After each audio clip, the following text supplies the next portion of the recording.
Sejam bem-vindos a mais um episódio Helping Talks, 13º episódio. E nesse dia estamos com convidados especiais. Estou aqui com o Matheus, nosso diretor de novos negócios e M&A. Matheus. Fala pessoal, tudo bem? Um grande prazer estar aqui com vocês novamente. Vamos para mais essa conversa aí. E nesse capítulo a gente está com um convidado muito especial, Leandro Alux, publicitário e empresário. Leandro, seja bem-vindo ao nosso Helping Talks. Obrigado, pessoal. Agradeço o convite. Vamos aqui poder compartilhar um pouquinho da nossa conversa e, quem sabe, impactar e inspirar aí os ouvintes e a audiência da Helping Talks. Tá? Bora lá. Perfeito. Leandro, vou começar aqui na pergunta, depois o Matheus também vai fazer a pergunta dele. Primeiro, como que você conheceu a Helping Hand? Qual que foi o ponto ali de gatilho da nossa conexão? Legal, Raí, Matheus. Assim, a Helping Hand, ela foi uma indicação de um amigo, então ali eu passei a conhecer o trabalho que a Helping Hand executava no mercado. Fiquei um pouco curioso, comecei a acompanhar mais em rede social e dali eu entendi que existia uma empresa especializada em M&A, em compra e venda de empresas, e é algo que eu acredito que ainda é muito carente no cenário, esse mercado, né? Então acho que até chegou a comentar aqui que para se vender um imóvel, o proprietário ou o investidor busca ali uma imobiliária, um corretor, mas para se vender uma empresa, muitas vezes você fica sem referência, né? Para vender e para comprar também, né? Acho que então ainda é um mercado que, no meu entendimento, é pouco explorado, pouco conhecido.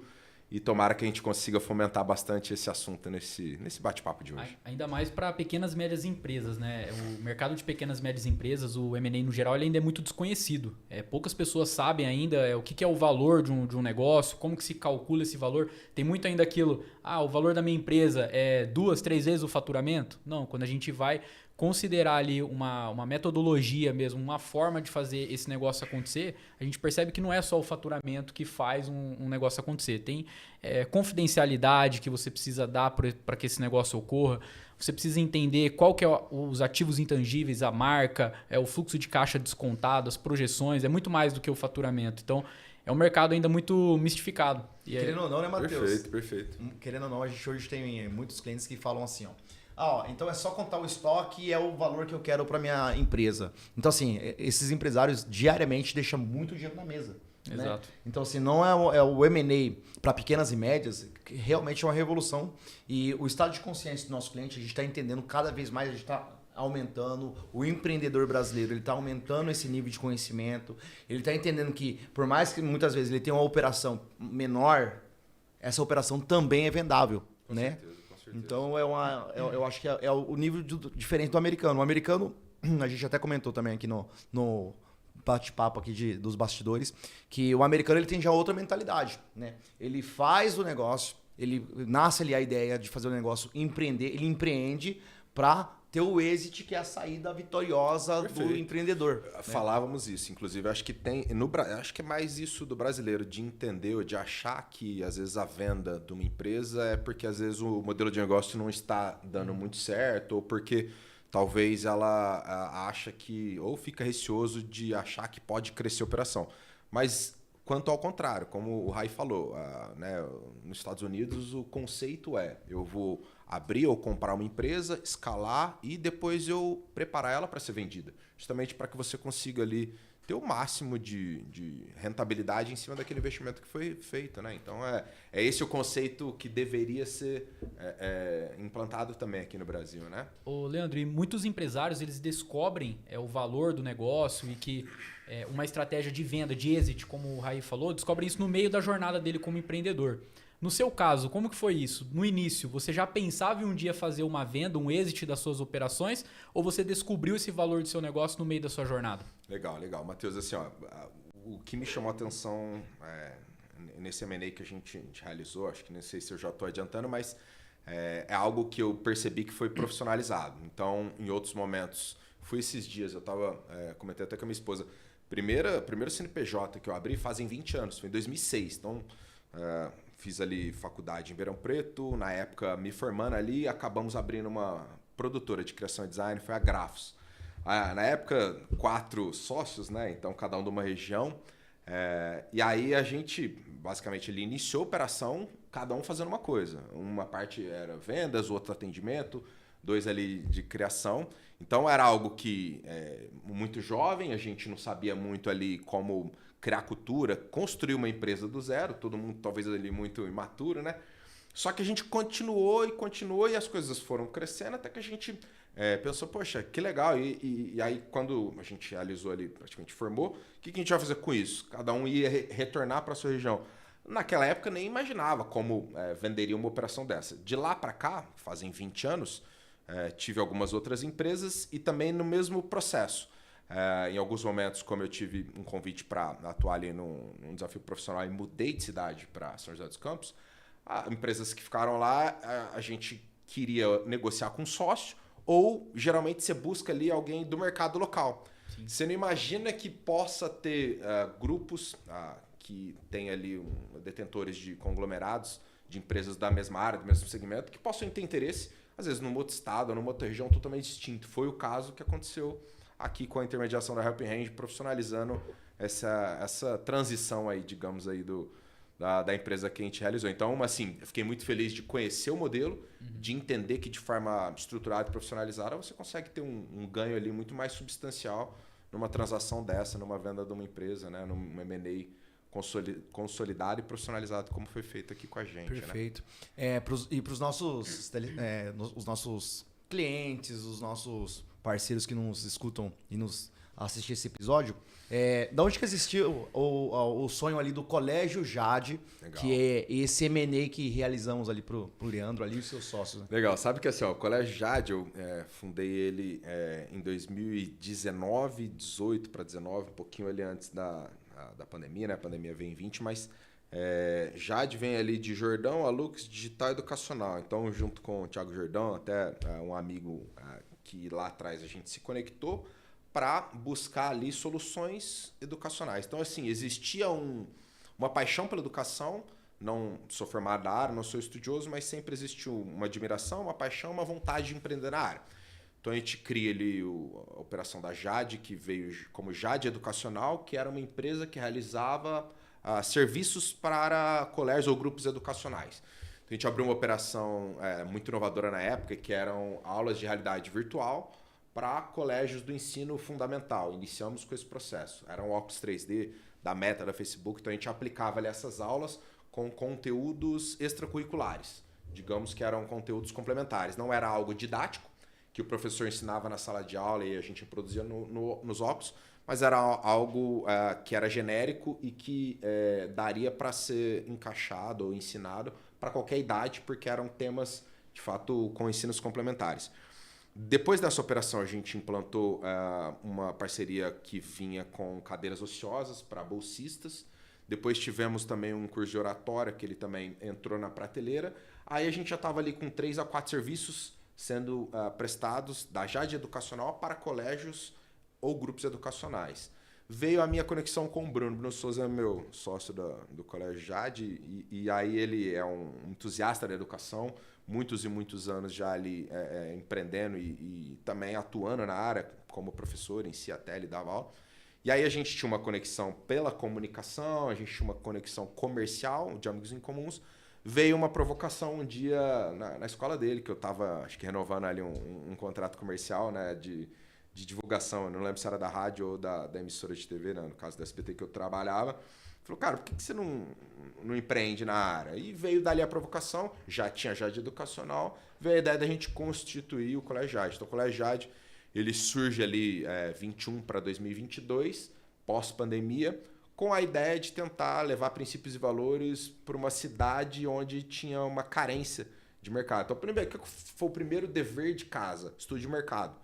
Então, morávamos em Araçatuba, uma cidade de 200 e poucos mil habitantes, que tinha ali um volume grande de escolas. Já Birigui, que é uma cidade vizinha, um volume bem menor. Então, a gente, de fato, ali já identificou uma ociosidade no mercado. Vou dar números aqui, acho que tinha 60, 70 escolas particulares numa cidade de 200 mil habitantes, e Araçatuba, que é Birigui, perdão, uma cidade de 130 mil, 6 a 7 escolas. Então você vê ali um gap de diferença grande de uma cidade colada na outra, e ali no estudo de mercado a gente identificou uma necessidade, porque poderíamos abrir essa escola, o Colégio Jade, em Araçatuba, porque a decisão de abrir em Birigui? por essa identificação, aliás, por esse estudo de mercado. Então já chegamos ali de uma forma muito feliz, eu diria, porque já no primeiro ano a gente conseguiu abrir todas as turmas. Algo inédito para quem empreende aí na educação. Estiver escutando a gente, vai perceber que você no primeiro ano de operação, trabalhando ali 4 meses para iniciar o ano letivo, foi o nosso caso ali, começamos o trabalho praticamente em agosto, e já conseguimos abrir praticamente todas as turmas. Sensacional. Ensino Fundamental 1, Ensino Fundamental 2 e quase que o médio completo, com todas as turmas no primeiro ano, é algo... E aí o meu sócio na operação já tinha escola, já tinha empreendido há 15, 20 anos nessa área, não tinha visto, né, algo tão inédito, que seria chegar de forma tão expressiva e agressiva num mercado com uma operação já tão completa. Foi o caso do Colégio Jade. Então eu brinco que já de primeiro a gente já criou esse carinho pela operação, porque ali nos fez entender que se você fizer um estudo de mercado, trabalhar de uma forma correta, traçar um planejamento e executar, é possível ter êxito logo no começo. Porque fica esse aspecto, né, Raí, Matheus, que, poxa, precisa de um tempo para a operação amadurecer. De fato, isso é uma máxima. Mas existem exceções. Colegiade, eu acredito que foi uma delas, entendeu? Porque tem uma grande diferença entre você abrir um negócio e se lançar na sorte do mercado. Outra coisa é quando você já mapeia os números, como vocês fizeram esse dever de casa, mapearam uma demanda e só trabalharam a favor dessa demanda. Perfeito. Tem uma grande diferença. Acabou dando certo por conta disso. Desse estudo de mercado, um planejamento, e na hora da execução, meio que constatou aquilo que a gente, de fato, planejou e criou de expectativa, foi sendo concedida, né? Então, fomos tendo êxito logo no início da operação. Isso deixou... Aí empolga, né? Porque daí você vai vendo o fluxo de caixa entrar, os alunos se matriculando. Já na segunda operação, crescemos ali tanto o alunato quanto a contratação da equipe. Então, aí tudo começa a favorecer. E aí vai empolgando, porque você tem dificuldades no começo e essas dificuldades elas foram sanadas com essa empolgação de questões positivas acontecendo logo no início da operação, né? Muito legal. Então, a gente fica sempre, quando a gente está empreendendo, a gente sempre fica na expectativa, né? É isso. Vai dar certo, a gente estudou, a gente entendeu o mercado. Mas uma pergunta que eu quero te fazer é o seguinte. Você já planejava o M&A quando você faz essa empreitada ali do Colégio Jade ou não? Não era ideia? Não, de jeito nenhum. Né? Nem pensava, aliás, assim... Porque você já tinha feito o M&A antes ali de forma mais... Não profissionalizada, tinha tido na oportunidade, já tinha tido uma franquia de pizza pré-assada, a Rede Leve Pizza, vou até registrar aqui, uma franquia de São José do Rio Preto. Na operação, eu ainda atuava no corporativo, então eu fiquei levando os dois...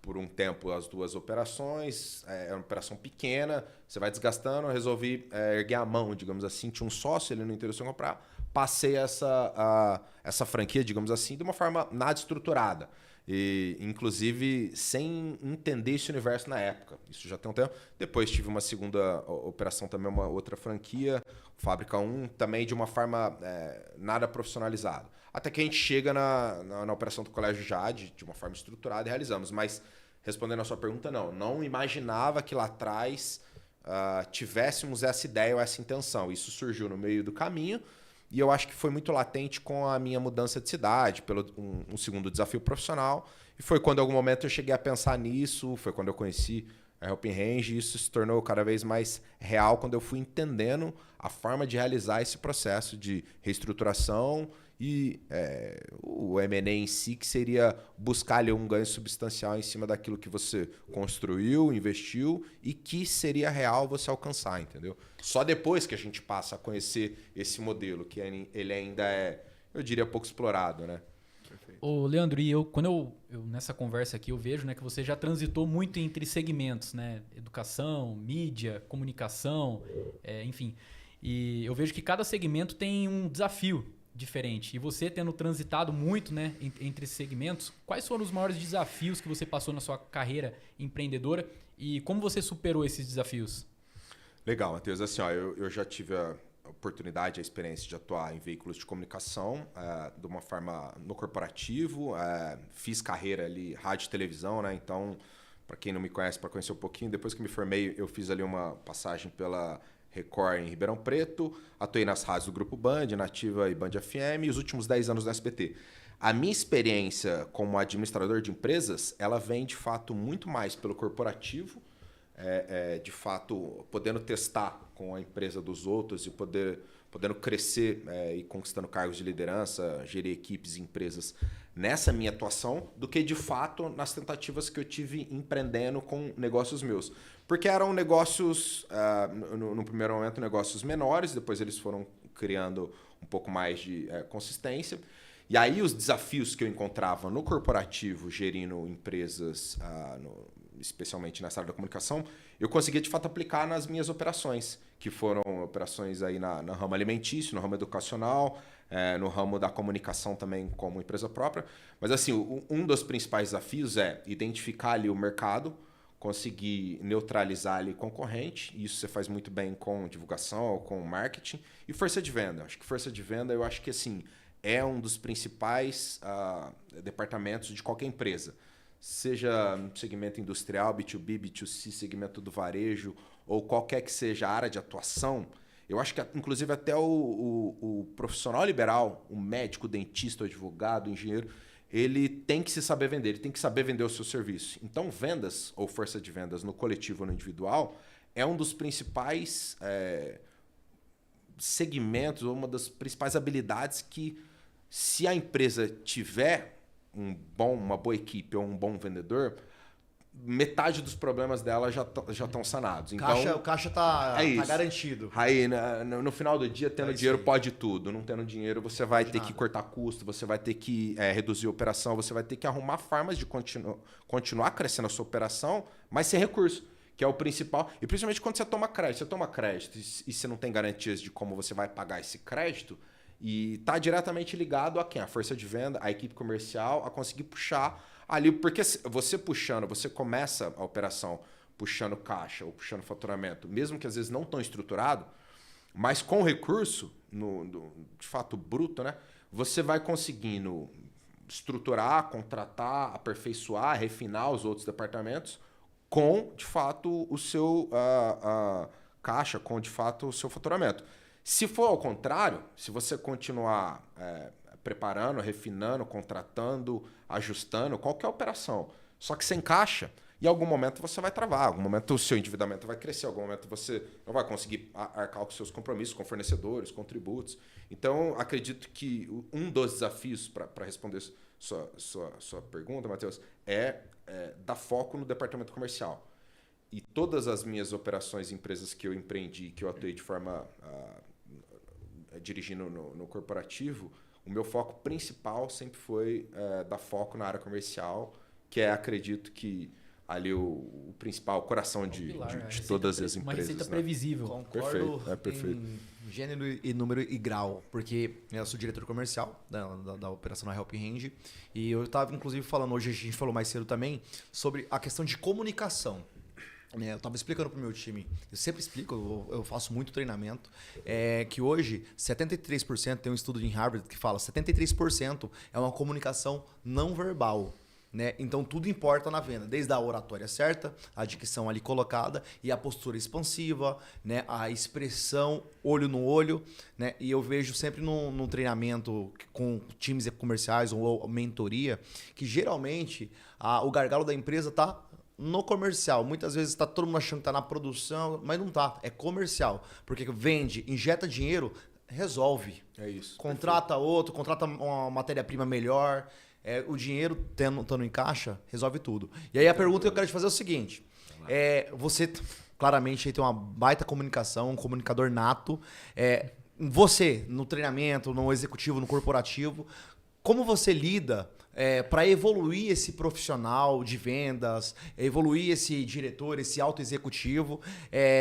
Curso de oratória, curso de treinamento, spin seller, o que você faz, Leandro, que te potencializa assim? Eu vou aqui, para até contextualizar a sua pergunta, eu iniciei a carreira na área comercial. Então, depois que eu me formei, eu sempre tive a vontade. Porque, assim, para quem atua na área comercial, para quem é vendedor nato, entende que é uma das profissões que você tem um ganho ilimitado. Você tem comissionamentos em cima de comissionamentos. Se você atinge metas e toda a corporação tem ali, às vezes, incentivo, tem estímulos para atingimentos de meta, você vai percebendo, para quem tem ambição mesmo enraizada, é a área que você vai conseguir se destacar. Você vai em qualquer empresa, você vai no estacionamento da área comercial, você vai ver os melhores carros. Podem reparar isso. Então eu sempre fui movido pela ambição de conquistar mais, de ganhar mais, e a área comercial te permite isso. Então eu comecei ali como executivo de contas, depois eu virei supervisor, depois gerente comercial, diretor comercial, até chegar a diretor executivo. Então, quando eu estava na área de líder da equipe comercial, que eu acho que é muito da sua posição hoje, aí, eu tinha como gatilhos para estimular a ambição, gerava ali prêmios, tinha o X1X, que era o cara a cara, porque eu fazia minha reunião comercial com toda a equipe, só que em determinados momentos, quando você vai cobrar resultado, quando você vai fazer, né, o tio do acompanhamento, é necessário você, ele e só você, o seu executivo, ou o seu gestor, na oportunidade quando eu estava ali como diretor executivo, eu chamava os gestores, mas o meu foco principal ficava em cima do meu gestor comercial. Era até da minha gestora em si. Só que por um bom período, quando eu estava fazendo a gestão comercial, a minha forma de estimular eles era atingimentos de meta, eu dava premiações robustas. Eu acho que é um grande artifício. Você né? não era a teoria do chocolatezinho, não, né? Chocolate pra mim é premiação. Não. Tem que ser... Robusta é grana, espécie, dinheiro. Perfeito. No final Viagem, do dia... férias, família. Viagem até conta, reconhecimento até conta, mas no final do dia a comissão mesmo é cash, money. Eu acho que é isso, porque já cheguei a implantar, por exemplo, 13º salário, 14º salário em equipes de venda. Fica aqui também ali como um exemplo para estímulo para a equipe comercial, porque assim, geralmente ele tem um fixo, um comissionamento que em cima de um percentual, seja daquele dinheiro que ele trouxe, daquele dinheiro novo que ele trouxe, ou da gestão da carteira que ele fez. Mas, além do fixo, do comissionamento, e que algumas empresas até utilizam de outros benefícios, plano de saúde, vale transporte, vale refeição e esses penduricalhos, nada melhor do que o prêmio extra, que é um 13º salário, uma viagem, ou em si, ali o volume maior de dobrar, às vezes, a comissão. Então, isso, eu acredito que um dos principais estímulos para a equipe comercial são prêmios robustos em cima de comissionamento. Segundo ponto que eu acho que você pode pensar em como você também estimula a equipe comercial para produzir e vender mais, sem que você também não consiga ter esse equilíbrio, porque existe na cultura da empresa, né, os corredores se falam. E aí eu já também, em algum momento, conduzindo diversos departamentos, sempre tinha um começo que a equipe comercial ganha muito. Aí outros departamentos ficam enciumados, porque às vezes você tem também profissionais qualificados em outras áreas, só que ele não tem, às vezes, a capacidade da venda. E ele fica muito descontente com salários de colegas que, às vezes, conseguem performar e vender e conseguem ter salários robustos. Como você lidar com isso? Então, muitas vezes você consegue dar prêmios que, às vezes, não soam de forma monetária para as outras áreas da empresa. Então, quando entra uma viagem ou algum outro prêmio que não seja em si só o dinheiro, você também consegue equilibrar esse cultura, né? A cultura, perfeito. O contratempo dos outros departamentos. E já aconteceu em algumas vezes também em outros times meus, eu fiz um desafio, na certa feita era uma indústria. E nessa indústria tava isso, os melhores carros, os consultores lá, os closers, os vendedores. E aí todo mundo falando muito na fábrica, olha, mas os vendedores ganham muito dinheiro. E a minha teoria também não é ganhar, todo mundo faz. Tá? Quem ganha é mendigo, ganhar dinheiro é mendigo. Boa. Você faz. Então ali é meritocracia para mim pura. Boa. E aí eu abri um comunicado na fábrica inteira, coloquei um cartaz lá na expedição, na operação, falei assim: estou recrutando vendedores. Podem se apresentar que começa o início imediato, só para os colaboradores ali da fábrica. E aí se espalhou, nossa, quem vai aparecer? Para surpresa de 0 pessoas, apareceu ninguém. Caramba. Porque é muito fácil falar e cada um tem um entregável. E eu entendi isso, que eu preciso colocar e ter reconhecimento e fazer as pessoas também ter reconhecimento de outros setores, mas no final, quem ganha, quem faz o dinheiro, quem tá ali, não tem hora, 5 da manhã, meia-noite, celular o dia inteiro, oferecendo um serviço, atendendo o cliente, são questões diferentes. É uma polêmica que tem, inclusive, sobre o futebol masculino e o futebol feminino. Todo mundo respeita todas as pessoas. Mas, exemplo, hoje, uma modelo ganha mais do que um modelo masculino. Perfeito. né? Que o mercado responde mais isso. Então é oferta e demanda. No futebol masculino, o Neymar ganha mais que a Marta. Tem muita gente que fala, mas é injusto. Não é injusto. É o mercado que se posiciona dessa forma. Perfeito. O vendedor, ele vende. Então, não adianta, às vezes, fazer só o produto, mas como que eu vou transmitir? Como que eu vou vender? Então, é uma habilidade paga, pô. É o que a gente falou aqui atrás, né? Que começa pelas vendas, começa pelo faturamento. Exato. É isso. E ainda o ponto que você tocou ali da questão do gênero, se você pegar na área comercial, pode ser vendedor ou vendedora. Se for bom, Se for bom, você não não tem tem essa diferença. Não tem distinção Porque vai nenhuma. ser, perfeito. Vai ser em cima do comissionamento de quem converteu ali as vendas, né? Então, Meritocracia você pura. já meritocracia pura. Você não tem a questão do gênero em si, né? Igual outras áreas. que Inclusive, eu existem. tenho uma preferência. O Matheus sabe. É. Eu tenho uma preferência pelas vendedoras mulheres. Mulher converte mais. Mulher, ela tem uma facilidade de A converter. habilidade de se comunicar de mulher É impressionante. É impressionante. É descomunal. E outra, mulher é multitarefa. Ela consegue executar, falar com você digitando. Perfeito. O homem dá PT. Se ele for fazer duas coisas, homem dá PT. Então a mulher, pra mim, também já leva vantagem nisso aí também. De se comunicar. Perfeito. Tanto é que hoje no meu time de sênior, eu tenho 2 mulheres e 1 homem.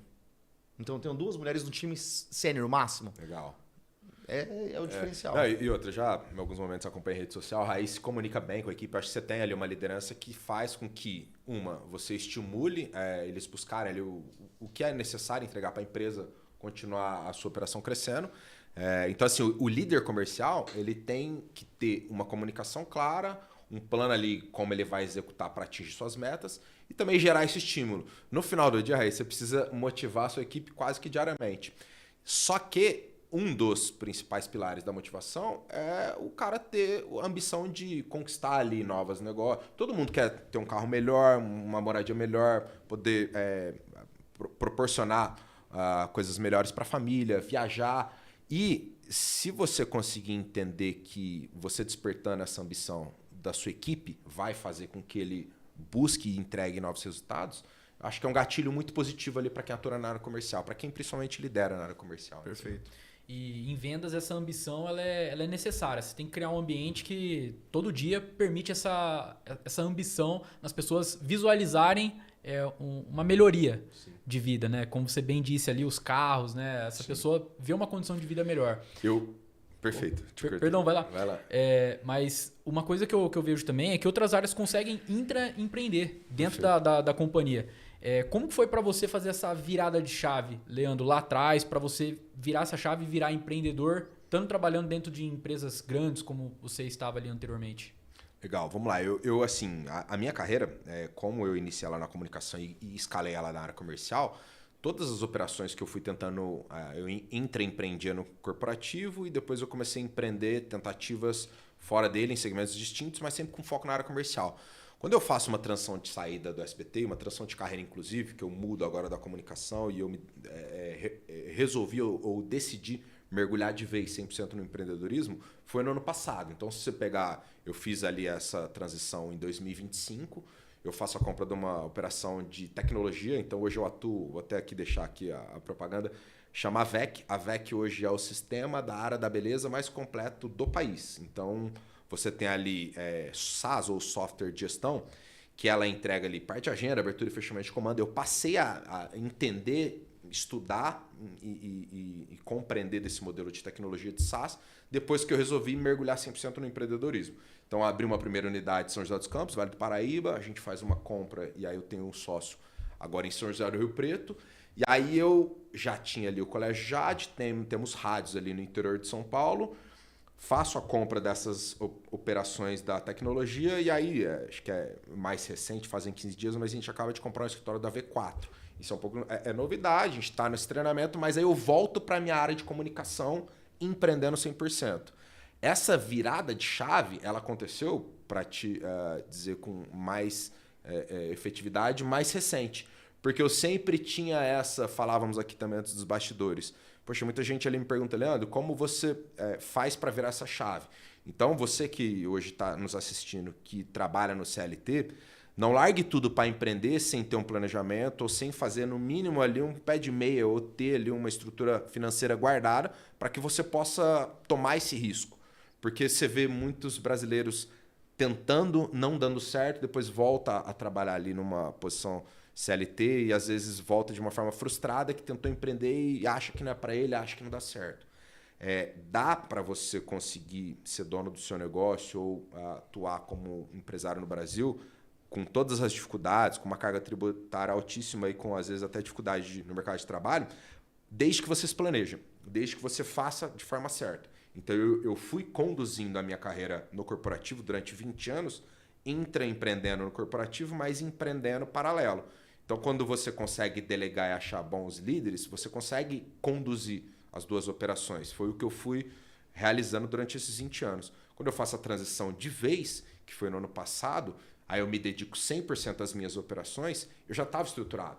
Porque eu já tinha estudado, aprendido, batido cabeça, apanhado, perdido dinheiro, ganhado dinheiro, mas eu já tinha trilhado um caminho até eu me sentir confortável, seguro e me dedicar 100% nas operações. E muita gente, às vezes, não faz esse tipo de planejamento ou não consegue, às vezes, visualizar essa transição porque não se planeja de forma correta, né? Então, às vezes tem, né? Achando que para empreender é só para alguns, mas o empreender é para todos. E que não necessariamente você precisa ter ali uma boa formação ou um esclarecimento grande. Basta que você entenda de algum negócio, se dedique a ele, se empenha e faça acontecer. Já com, às vezes, um modelo validado, por exemplo, não precisa criar um do zero absoluto. Exato. O modelo de franquias também, né? Modelo de franquias, tem várias oportunidades. É isso. Eu vejo que são pequenos passos que essa pessoa precisa dar, porque muitas das vezes quer já sair com um modelo de negócio disruptivo, algo que vai balançar o mercado, e é o que você falou, muitas das vezes a demanda está ali. É isso. E é muito mais difícil você criar algo do zero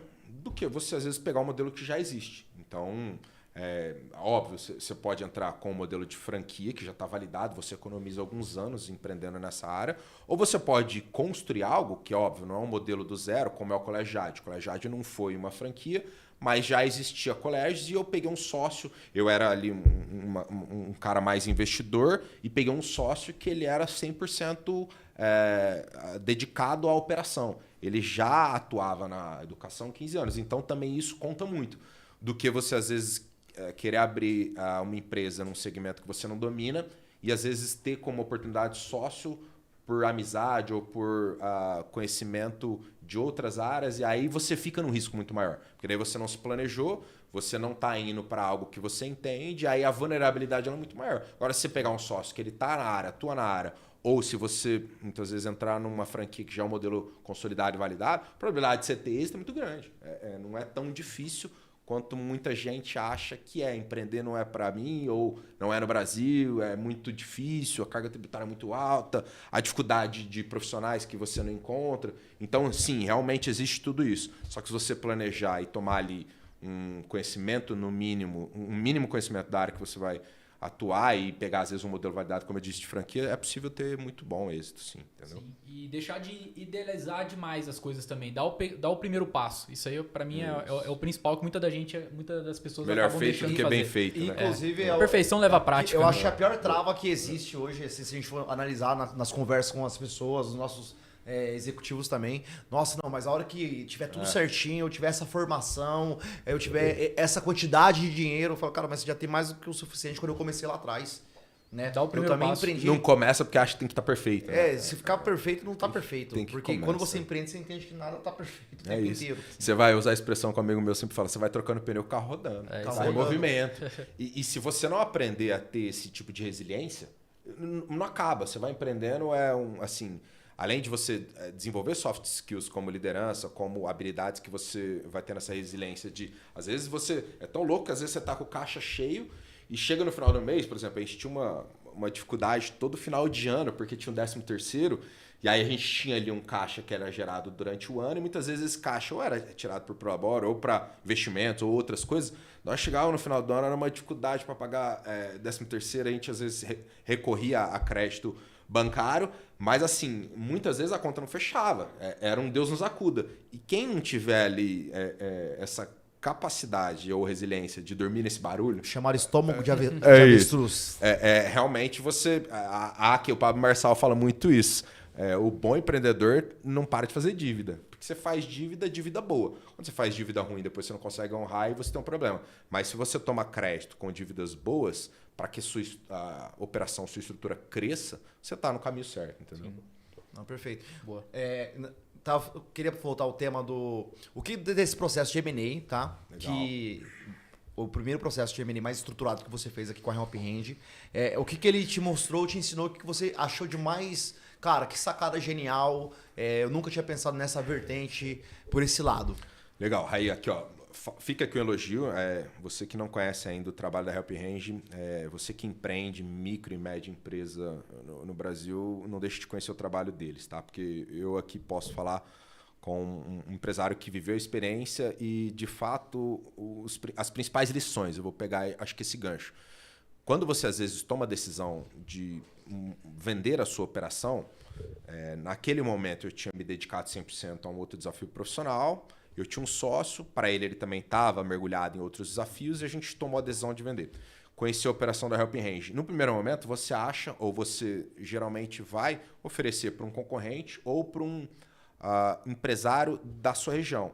O primeiro ponto, quando a gente realizou a M&A do Colégio Jade, foi vendido para um grupo educacional de Goiânia, que possui lá, acho que 15, 16 escolas, que eu não teria chego por vias próprias até esse grupo, óbvio, teria talvez por alguns caminhos, mas não da forma estruturada que eu cheguei e a Help Hand me colocou na frente desse outro grupo. Então, primeiro ponto positivo, essa intermediação me levou numa esfera mais longe, fora da minha região e outro estado. Segundo ponto, a gente não tinha dimensão de como eram as métricas para o valuation, porque a contratação do início do serviço da Help Hand foi para fazer o valuation da empresa, que é algo que eu acho que todo empresário deveria fazer. Quanto vale a minha operação? Então, assim, fizemos um valuation, na oportunidade o executivo lá da equipe propôs a entrar no hot show, que seria essa rodada de negócio, e aí depois a gente, após o conhecimento de como realizava esse valuation, quanto minha empresa vale, quais são os critérios, quais são... muitas vezes acha que vou pegar o DRE, vou ver ali o faturamento do ano, vou colocar ali um valor multiplicado vezes o faturamento e acha que esse é o valor da empresa. E eu, no caso, conheci e percebi que os critérios de avaliação de uma empresa são diversos. Fluxo descontado, o valor da marca e vários outros critérios que a gente passou a conhecer, no caso, com a contratação do serviço da Help Hand. E depois a questão mesmo de achar um investidor ou um grupo, uma empresa que dê o valor necessário para a sua operação. Então, aqui, sem tanto também exercibar os números, foi uma operação de investimento de quase uma multiplicação de 10 vezes. 10 vezes o valor daquilo que a gente investiu foi o nosso M&A, o nosso exit, né, a nossa venda.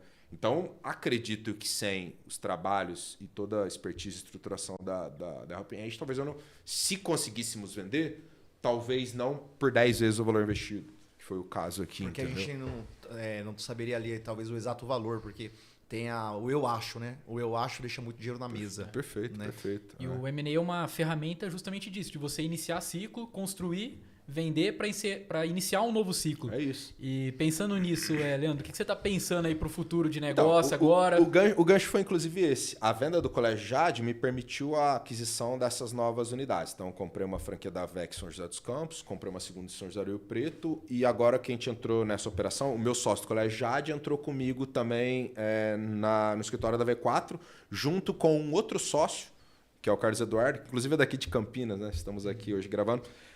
Então, eu puxei um sócio de uma unidade e puxei um sócio de outra unidade. E a gente se uniu e fizemos essa fusão, os três, para que a gente comprasse esse escritório da V4. A gente está no processo de treinamento, vai abrir o nosso quarter. Previsão agora no começo do segundo semestre. Volto para a minha área. E para quem não conhece a V4, ela acabou de fazer ali uma fusão com o Flávio Augusto. Estão, assim, uma equipe muito legal, tem as etapas de você fazer essa estruturação, treinamento, até você iniciar o seu quarto, a sua operação. Eles são nossos parceiros. São parceiros? Fernando Miranda, nosso parceiro, o Denner, nosso parceiro. Denner, perfeito. Nosso parceiro. Eu fiquei, assim, muito entusiasmado de ter iniciado essa operação da V4, fiquei muito empolgado com a forma que eles realizam ali as etapas de treinamento. É óbvio, aqui estou dizendo, nesse momento, ainda no começo dessa operação, nem iniciamos ali contratação e abertura do nosso quarter, mas, diante da estruturação, treinamento e a forma que eles conduzem isso, já fiquei muito empolgado. E aí vem um pouco dessa sua pergunta. Um dos investimentos com a M&A e a venda do Colégio Jade foi para a aquisição do escritório da V4. Que bacana. Sensacional. Ô, Leandro, a gente participou do café, o encontro com os investidores lá na sede, na Help Hand. O que você achou ali das personalidades envolvidas ali, do network, né? Que ali a gente ainda mais estreitou o nosso relacionamento, porque você estava ali com um network bem desenvolvido já com os nossos, que a gente chama lá de deal makers, né? Que são os que cuidam do M&A. O que você achou daquele encontro? O que você indica para os seus amigos empreendedores também? Legal. Eu gostei muito, viu, Raí? Eu diria que, assim, quando você participa de uma comunidade de empresários, investidores, e você pode compartilhar ali dores e, enfim, conquistas, eu acho que é uma troca que todo mundo ganha. E aquele dia no café de investidores na Help Hand, eu conheci empresários que tinham ali atuações em segmentos distintos, mas no final do dia você troca experiência, é uma troca sadia de conquistas, de atitudes relevantes. Aquele dia a gente pôde ter essa troca, absorver um pouco do conhecimento do Ricardo Bellin, né, que é um dealmaker aí profissional, um craque, né, e com uma notoriedade muito grande no mundo dos negócios, do empreendedorismo, dos investimentos em si. Conheci o Jefferson também, muito positivo ali, algo que ele construiu uma marca de roupa, Brothers, né, ele, assim, tá ali agora com uma operação de sociedade com o Carlos Wieser, participou aqui do... verdade. Então, as conexões que eu conquistei naquele dia e que eu fiz, valeu muito a troca, gostei muito, agradeço aqui já também novamente o convite. Espero que a gente possa ter outras conexões, outros cafés com investidores.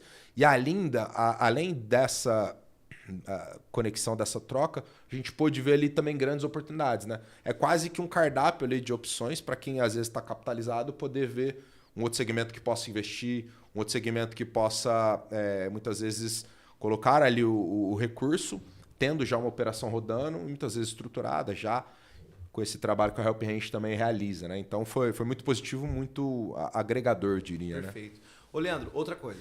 A gente conhece o termo também de fazer o M&A, como só vender, mas você pratica o M&A interno nas suas empresas, que é segurar o talento, recrutar o talento, formar novos sócios com a visão de vestir a camisa realmente da empresa? Legal, essa é uma pergunta legal porque eu tinha um lema, inclusive eu acho que deixei até no meu bio. O meu propósito é extrair o melhor daqueles que me cercam. Eu tinha por um tempo essa frase na minha bio, que era, eu passei depois de um cargo mais de diretor executivo, ali 01 da operação, eu não vou dizer me especializar, mas focar em extrair o melhor dos meus gestores. Porque quando você vem numa cadeia de hierarquia de liderança, você conseguindo extrair ali uma boa atuação dos seus gestores, que vão replicar isso para os seus subordinados, você consegue lá de cima, olhando de um ângulo mais estratégico, eu diria, entender que a melhor forma de você gerir o todo é você lapidar e se empenhar em desenvolver as melhores habilidades dos seus líderes ou dos seus gestores. Então, por um bom tempo, eu consegui escalar uma operação onde eu fui destinado para gerir a empresa com foco total nos meus líderes, em aperfeiçoar as habilidades, em reconhecer, em promover, em desenvolver ali uma cultura de relacionamento olho no olho. E eu acho que, em cima dessa construção de relacionamento, você vai também aprendendo, porque acaba sendo uma troca. Você vai cobrando, extraindo, exigindo, só que ao mesmo tempo você vai absorvendo. Você vai aprendendo a também conhecer coisas novas com os seus subordinados ou com líderes que estão ali na sua operação naquele momento. Assim eu trago também para as minhas empresas, mas esse desenvolvimento veio mais ali no corporativo mesmo. Muito legal. Só para você entender, hoje na Help Hand, a gente tem esse desenvolvimento, esse M&A interno de reter talentos. A gente tem algumas pessoas de veste na empresa, contrato de veste, que é um contrato a qual a gente coloca ali umas metas, e nessas metas, aquele que veste a camisa, aquele que está ali full time, focado 100%, ele recebe a oportunidade de se tornar sócio da operação. Eu acho bem legal esse modelo. Hoje temos já 4. Quatro. Tá? Temos 4 nesse formato. Eu acredito, só para te ter mas quero ouvir mais, mas eu acho que é um dos modelos muito assertivos, porque além de você fidelizar alguém que está muito empenhado na operação, ele ali quase que um casamento, né? Ele vai se dedicar ali 100%, porque ele passou a ser sócio, né? Então, Acho muito assertivo esse modelo de negócio, de trazer com um percentual de sociedade junto na operação. Inclusive eu que mando eles embora. Eu falo, gente, já deu hoje, obrigado, vão para suas casas. Por quê? Veste a camisa, eles compram a cultura, entrega tudo o que promete. Então eu acho esse modelo, né, ô Matheus, muito assertivo, A né? gente está até falando aqui, né, do intraempreendedorismo. Como que você vende para o seu colaborador, né, que o empreendedorismo é bom, sendo que você não proporciona isso para ele, essa possibilidade, né? Então, quando eu percebo ali na operação mesmo, que quando o cara recebe esse contrato de vesting ali, muda completamente a rotação dele na operação. O cara fica até mais tarde. Ele se sente participativo, o dono, né? Ele vê que aquilo ali é algo que ele está construindo junto. Perfeito, é isso. E você tendo essa oportunidade de reconhecer, você pegar assim, independente do segmento aí de atuação de empresa, você vai ter sempre ali funcionários ou colaboradores que são do operacional, fazem ali o que precisa ser feito para a operação rodar, e você tem quem tem uma visão mais estratégica, que vai buscar o crescimento. Às vezes, o reconhecimento para quem, enfim, área comercial, às vezes o marketing, líderes ou quem busca escalar o negócio, às vezes o reconhecimento em si vem de forma monetária. Mas quem está no operacional, às vezes não se sente reconhecido, não se sente prestigiado. Então, uma forma de você abrir esse modelo de cotização faz com que até ali colaboradores num escalão menor possam vislumbrar, quem sabe um dia se tornar sócio da companhia, né? É isso, com certeza. E, Leandro, já caminhando, acho que já estamos no take final. Mas quais insights você daria, né? Você falou que seu CNPJ, o primeiro CNPJ foi lá em 2006. Cara, diante dessa trajetória que você teve de muitos negócios ali, qual o principal insight que você diria para um empresário aqui que está acompanhando, principalmente um empresário que tem uma pequena, média empresa, né, no Brasil? Você citou aí as dificuldades que a gente tem no país, né, com a macroeconomia política que sempre assombra o empresariado. Mas qual que é o seu principal insight que você daria com base nessa experiência que você teve para o nosso cliente, para a nossa audiência que está acompanhando aqui esse podcast? Legal, eu diria assim, não pare, não desiste, continue persistindo, porque tem que dar certo. Assim, acho que tem um número muito acentuado de 90% das empresas ou de CNPJs abertos, geralmente não chega a 5 anos. É um dado que assim deveria ser quebrado, porque a maioria tenta, só que, eu não vou dizer no primeiro desafio, mas na sequência de volumes de desafios. Muitos ali não se sentem preparados quando chega no 10º obstáculo. E geralmente ali é a ruptura. Geralmente, quando você supera o 11º ou mais um, algum momento estabiliza. E em algum momento você vê que tudo valeu a pena, que todo esforço, toda dificuldade, todas as incertezas e os medos, elas são recompensadas para frente.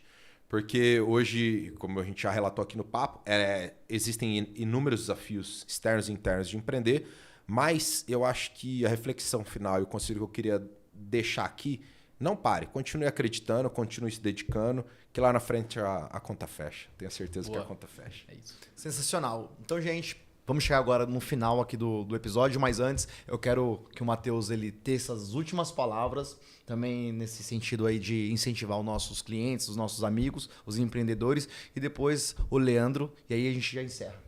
Claro, vamos lá. Bom, acho que aqui a gente tem um case perfeito para falar, né, de um ciclo empresarial que se iniciou, encerrou para começar outros ciclos. Então, acho que a principal motivação aqui é o empresário justamente entender que esse ciclo ele existe. Uma hora ou outra ele vai ter que encerrar esse ciclo. Flávio Augusto já diz, né, que a empresa ela tem 3 caminhos: ou ela vai ser vendida, ou ela vai ser herdada, ou ela vai eventualmente falir. Né? Então, e geralmente quando ela é herdada, ela acaba indo à falência depois com os herdeiros. Então, é um movimento natural, né? Ciclos abrem e se encerram.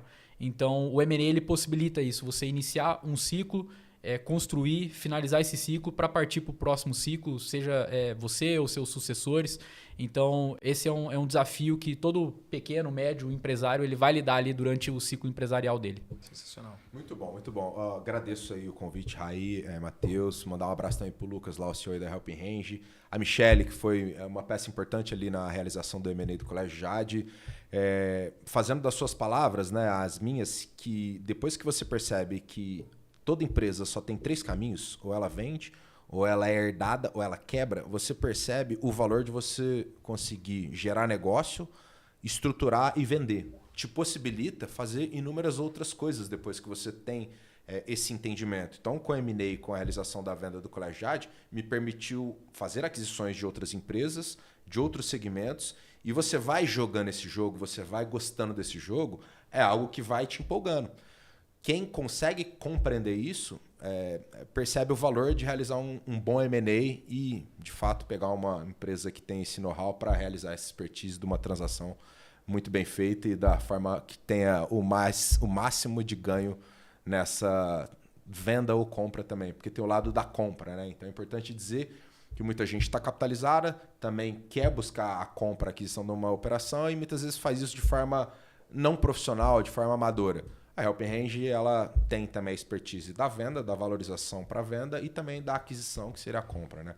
Então acho que é isso. Valeu muito a pena o bate-papo. Eu que agradeço. Matheus, obrigado. Leandro. Aí, obrigado o convite, Matheus. Obrigado. Bom papo. Espero que a gente possa aí ter compartilhado um pouquinho da nossa trajetória, um pouquinho dessa geração de conteúdo que possa inspirar e agregar aí para muitos empresários da audiência que estão nos ouvindo, né? Gente, obrigado mais uma vez. Nos acompanhe nas redes sociais Help Hand Negócios e as nossas redes sociais, tanto do Leandro, o Matheus, vai estar aqui no final aqui, é só clicar e seguir lá e acompanhar. Obrigado, gente.